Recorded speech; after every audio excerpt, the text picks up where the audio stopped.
NBC passed on CSI and it became the most watched show in the world for 6 straight years, generating billions in revenue for CBS. But that's just the beginning. Because the history of television is filled with executives making decisions so catastrophically wrong, they literally changed the entire industry. And some of these mistakes are so insane, you won't believe they actually happened. What's up, guys? Welcome back to the channel. If you're new here, I break down the craziest stories in entertainment history. And today, we're diving into the biggest blunders in TV history. I'm talking about decisions that cost networks billions of dollars, launched competitors into the stratosphere, and completely reshaped what we watch today. NBC rejects CSI. So let's start with the one I mentioned. NBC and CSI, because this story is absolutely wild. It's the year 2000 and producer Jerry Bruckheimer walks into NBC's offices with a pitch of forensic crime drama set in Las Vegas where scientists solve murders using cutting-edge technology. Sounds pretty good, right? Well, NBC didn't think so. The executives at NBC looked at this pitch and said, "No thanks, we're not interested." Their reasoning? They already had Law & Order, which was doing well, and they didn't think there was room for another crime show on their network. Plus, they thought the whole forensic science angle was too niche, too technical for mainstream audiences. They literally said viewers won't care about DNA evidence and fingerprint analysis. Bruckheimer takes the pitch to CBS, and CBS says yes. CSI, Crime Scene Investigation, premieres in October 2000, and within 2 years, it's the #1 show on television. Not just in America, in the entire world. The show spawned 3 spin-offs: CSI Miami, CSI New York, and CSI Cyber.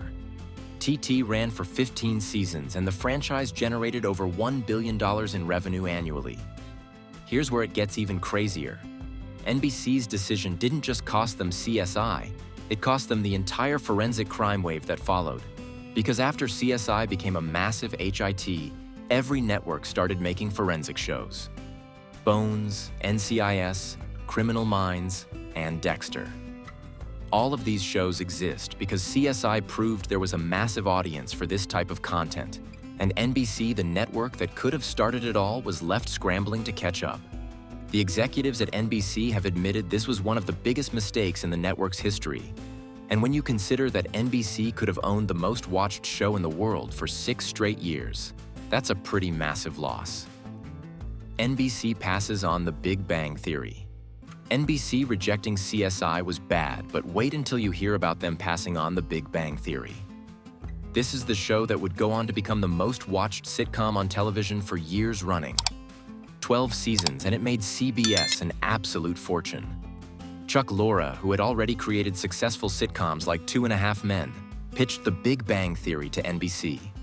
The concept was simple: a show about nerdy physicists and their interactions with the world around them.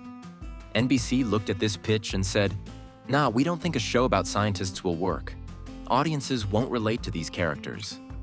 Chuck Lorre takes it to CBS, and CBS says yes. The Big Bang Theory premieres in September 2007, and while the first season had modest ratings, the show exploded in season 2. By season 3, it was pulling in over 14 million viewers per episode, and by the time the series finale aired in 2019, it drew nearly 18 million viewers. The Big Bang Theory didn't just become a hit, it became a cultural phenomenon.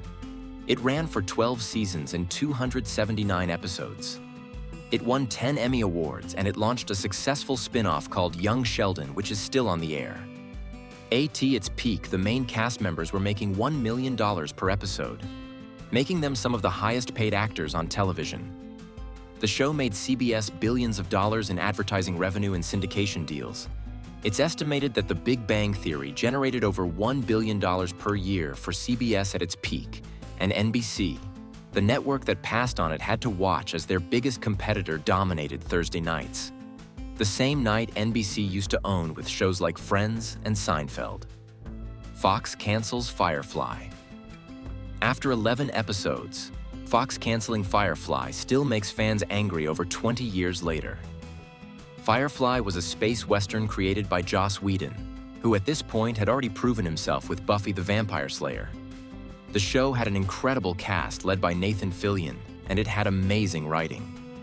It was a unique concept blending westerns with sci-fi, and it had a passionate fan base from day one. Fox executives didn't get it. They aired the episodes out of order. They didn't even air the pilot episode first. They kept moving the show's time slot so viewers couldn't find it, and then after just 11 episodes, they canceled it. The reason was because of low ratings, but of course the ratings were low. Fox was actively sabotaging the show. The fans went absolutely crazy. They launched a massive campaign to bring the show back.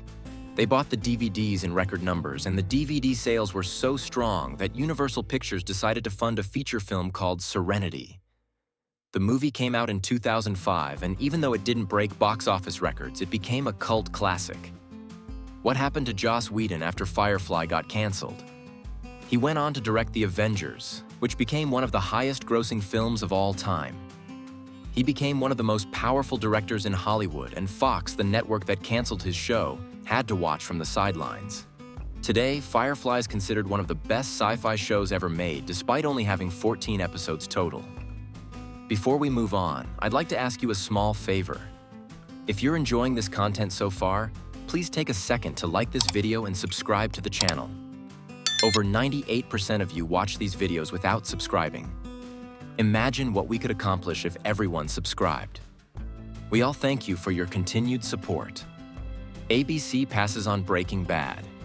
ABC passed on Breaking Bad, the show that would go on to become one of the most critically acclaimed series in television history. Winning 16 Emmy Awards and changing the entire landscape of prestige television. Creator Vince Gilligan pitched Breaking Bad to multiple networks. The concept was simple. A high school chemistry teacher gets cancer and starts cooking meth to provide for his family. It was dark, it was different, and it was risky. ABC looked at this pitch and said, "No way, it's too dark, too depressing, and we don't think audiences want to watch a show about a guy with cancer who becomes a criminal." The show goes to AMC, a network that at the time was mostly known for airing old movies. AMC was desperate for original content, and they took a chance on Breaking Bad. The show premiered in 2008 with modest ratings but incredible critical acclaim. And then something amazing happened. Word of mouth spread the show. It got bigger and bigger with each season, and by the time the final season aired in 2013, the series finale pulled in over 10 million viewers. Breaking Bad didn't just become a hit, it became a cultural phenomenon. TT launched AMC into the prestige TV conversation alongside HBO and Showtime. TT made Bryan Cranston one of the most respected actors in the industry. It even spawned a successful spin-off, Better Call Saul, which ran for 6 seasons, and it proved that audiences absolutely wanted dark, complex, morally ambiguous storytelling. ABC could have had all of that. Instead, they stuck with their safe programming and watched as AMC became a major player in the TV industry. NBC fires Conan O'Brien. The Tonight Show debacle is one of the messiest, most public mistakes in TV history. In 2004, NBC made a deal with Conan O'Brien. He would take over The Tonight Show from Jay Leno in 2009. This gave Conan 5 years to prepare, and it was supposed to be a smooth transition. Then 2009 rolls around, and NBC gets cold feet. Jay Leno's ratings had been strong, and the network didn't want to lose him, so they came up with a plan. They'd give Conan The Tonight Show like they promised, but they'd also give Jay Leno a new show at 10 p.m. 5 nights a week. This had never been done before, and there was a reason for that. It was a terrible idea. Jay Leno's 10 p.m. show bombed hard. The ratings were awful, and because it aired right before the local news, it was dragging down the ratings for the local affiliates. The affiliates started complaining to NBC, and NBC panicked. Their solution? Move Jay Leno back to 11:35 p.m. and push Conan's Tonight Show to 12:05 a.m. Conan said absolutely not. The Tonight Show had aired at 11:35 p.m. for decades, and moving it would destroy the show's legacy. Conan refused to go along with the plan, and NBC decided to pay him $45 million to leave the network. That's right, NBC paid Conan $45 million to not host The Tonight Show. The fallout was massive. Conan's fans were furious, and the media covered it non-stop. NBC looked like a complete disaster, and Jay Leno went back to hosting The Tonight Show, but his reputation was damaged, and the ratings never fully recovered. Conan, meanwhile, went to TBS, where he hosted a successful late-night show for 11 years before moving to HBO Max. NBC didn't just lose Conan. They lost an entire generation of younger viewers who sided with Conan and never forgave the network.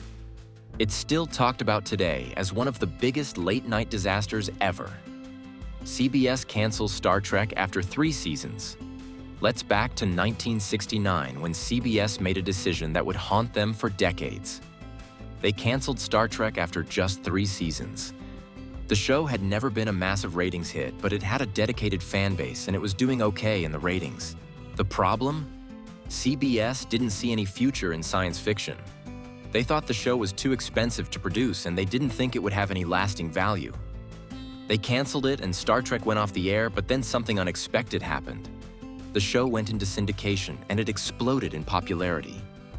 Reruns of Star Trek became some of the most watched programming in syndication history. The fan base grew exponentially, and by the mid-1970s, Star Trek conventions were drawing thousands of people. The demand for more Star Trek became so strong that Paramount, which owned the rights, decided to bring it back. Star Trek: The Motion Picture came out in 1979, and even though it got mixed reviews, it made over $139 million at the box office. Then came Star Trek II: The Wrath of Khan, which is considered one of the best sci-fi films ever made. The franchise exploded from there. Star Trek: The Next Generation became one of the most successful syndicated shows of all time. Deep Space Nine, Voyager Enterprise, Discovery, Strange New Worlds, Picard, the list goes on and on. The Star Trek franchise is now worth billions of dollars as it's one of the most valuable entertainment properties in the world. CBS, the network that canceled the original show, had to watch as Paramount made all that money. CBS eventually bought Paramount in 2000, so they did get the rights back, but they missed out on decades of revenue. CNN cancels Anthony Bourdain. Parts unknown. This one is different from the others because it's not about rejecting a pitch or canceling a show due to low ratings. This is about CNN making a decision that cost them one of their most valuable assets, Anthony Bourdain. Parts Unknown was one of the most critically acclaimed shows on television, and CNN decided to end it. Anthony Bourdain had already proven himself with no reservations on Travel Channel when CNN came calling in 2013.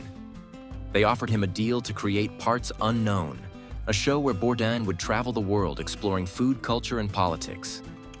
The show was an instant hit. It won multiple Emmy Awards, including Outstanding Informational Series. It brought CNN a younger, more diverse audience, and it was one of the few bright spots in CNN's programming lineup. By 2018, there were reports that CNN executives were frustrated with the show's high production costs. Parts Unknown was expensive to make, and Bourdain insisted on going to remote locations using high-quality cinematography and taking the time to tell real stories. The show cost significantly more than typical CNN programming, and some executives questioned whether it was worth it. There were also tensions between Bourdain and CNN management. Bourdain was outspoken. He criticized CNN's political coverage. He pushed back against network interference, and he made it clear that he valued creative freedom over corporate interests. CNN executives reportedly wanted more control over the show's content and direction, but Bourdain refused to compromise. In June 2018, Anthony Bourdain tragically died by suicide, and the world lost one of the most important voices in food and travel media. CNN aired the remaining episodes of Parts Unknown and then officially ended the series. CNN was considering not renewing the show for another season due to cost concerns and creative differences. The mistake CNN made was not fully appreciating what they had. Parts Unknown wasn't just a travel show, it was a cultural phenomenon that elevated CNN's brand. It brought prestige to a network that was primarily known for political coverage. It attracted viewers who would never normally watch CNN, and it showcased the kind of long-form storytelling that cable news networks rarely attempt. After Bourdain's death, CNN tried to fill the void with other food and travel shows, but none of them came close to capturing what made Parts Unknown special. The network lost its coolest, most culturally relevant program, and they never found a way to replace it. Industry insiders have said that if CNN had given Bourdain more support, more creative freedom, and a bigger budget, Parts Unknown could have run for many more years. Instead, the network's focus on cost-cutting and control created tensions that made one of their biggest stars unhappy. And when Bourdain died, CNN lost not just a show, but an irreplaceable voice. MTV passes on South Park. MTV had the chance to air South Park, and they said no to the creators, Trey Parker and Matt Stone.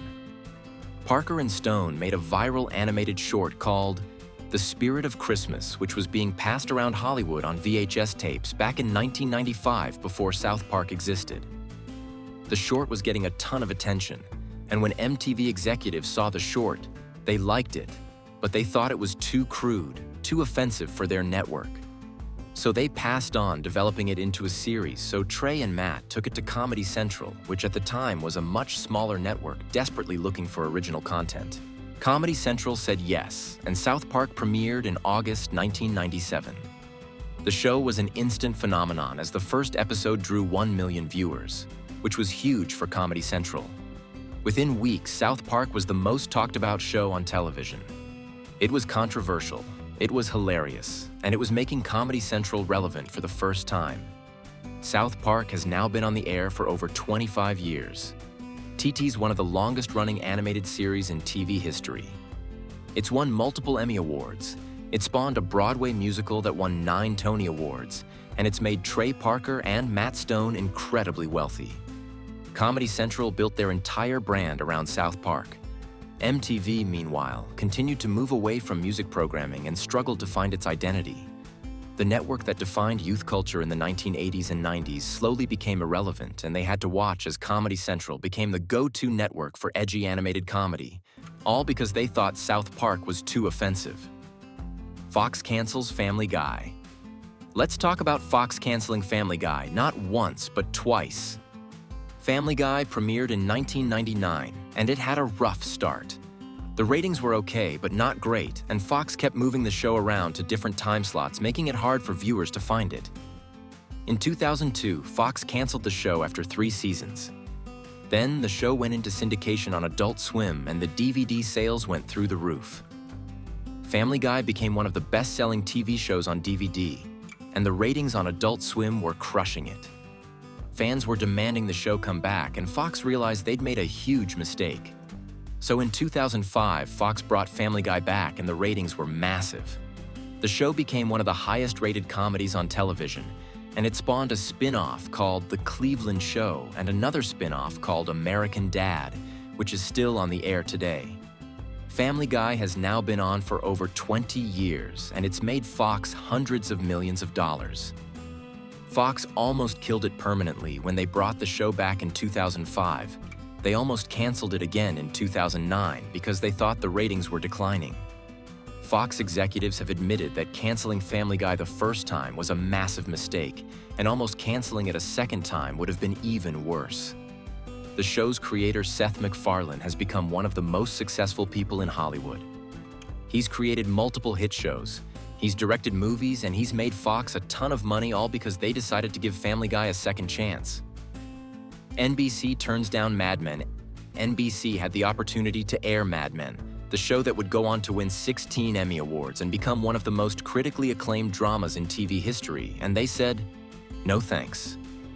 Creator Matthew Weiner had worked on The Sopranos, and he pitched Mad Men to HBO first. HBO passed on it, then he pitched it to Showtime, and they passed. Then he went to NBC, and NBC actually developed the pilot. They spent money on it, they saw the finished product, and then they decided not to pick it up into a series. Their reason? They didn't think a show about advertising executives in the 1960s would appeal to modern audiences.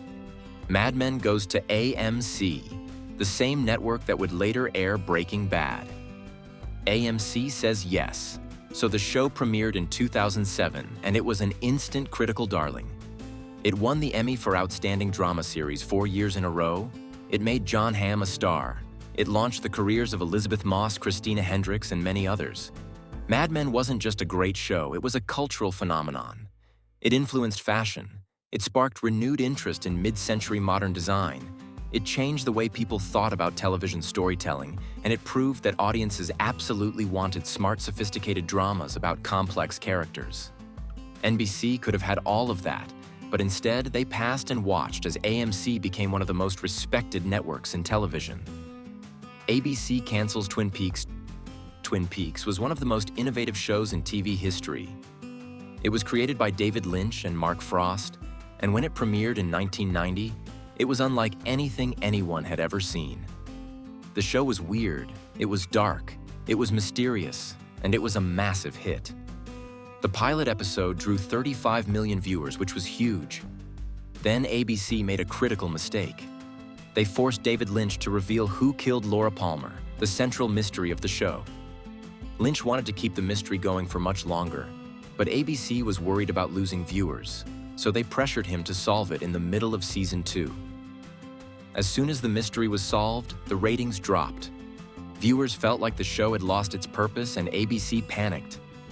They moved the show to a worse time slot, and then they canceled it after 2 seasons. The finale ended on a massive cliffhanger, and fans were devastated. But Twin Peaks became a cult classic. It influenced an entire generation of TV creators.